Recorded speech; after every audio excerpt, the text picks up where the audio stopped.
మన పెద్దల కాడే నిద్రపోయినట్టు నిద్రలో చోరుకుంటాం. సడన్గా ఏ 12కో 1 గంటకో 2కో మెలకు వస్తాయి, ఇక నిద్ర పట్టదు. ఈ అప్పులోళ్ళు ఏమవుతారో, ఈ బాధలు ఏంటో, ఈ కష్టాలు ఏంటో తెల్లారిపోద్ది. ఎవరికి ఏ విధంగా సమాధానం చెప్పాలి, టెన్షన్, ఆందోళన, షుగర్లో, బీపీలో, ఒకసారి హార్ట్ స్ట్రోక్ కూడా వచ్చే ప్రమాదాలు లేకపోలేదు. అయితే భక్తుడు అంటున్నాడు, నేను బాధల గురించి కాదు, రోగాల గురించి కాదు, ఆందోళనకరమైన పరిస్థితులు కాదు నాయన, నాకు ఎప్పుడు మెలకు వస్తే అప్పుడు నేను మేలుకొని అర్ధరాత్రి వేళ నీకు కృతజ్ఞత స్తుతులు చెల్లించడానికి, నీవిచ్చిన కృపను, నీవిచ్చిన ఆరోగ్యాన్ని, నీవిచ్చిన ఈవులను బట్టి నేను అర్ధరాత్రి వేళ మేలుకుంటాను. 1 గంట సమయంలో ఎవరన్నా మేలుకుంటానండి?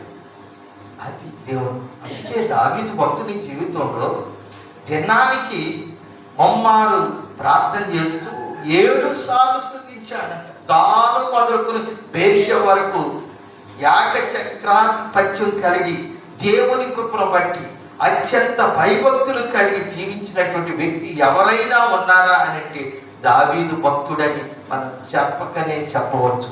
దావీదు విషయంలో దేవుడు కృప ఆయన మీద ఉందంట. ఈరోజు అనారోగ్యంలో నుండి ఆరోగ్యం, బలహీనతలో నుండి బలము, ఏమీ లేని స్థితిలో నుండి ఉన్నతమైన స్థితిలోనికి నడిపించబడాలంటే, మన స్థితిని స్థిరపరచాలంటే, పడిపోయిన చోట నుండి ఉన్నతమైనటువంటి మార్గంలో స్థితిలోకి నడిపించి స్థిరపరిచి ఆశీర్వదించి ఆదరించాలి అని అంటే కృతజ్ఞత భావాన్ని కలిగి ఉండాలి. Praise the Lord. ఇక ఆఖరిగా 63, 64 వచనాల్లో, నీ యందు భయభక్తులు గల వారిని అందరినీ అనుసరించు వారికి నేను చెలుకాడను. యెహోవా భూమి నీ కృపతో నిండి ఉన్నది, నీ కట్టడలను నాకు బోధింపుము.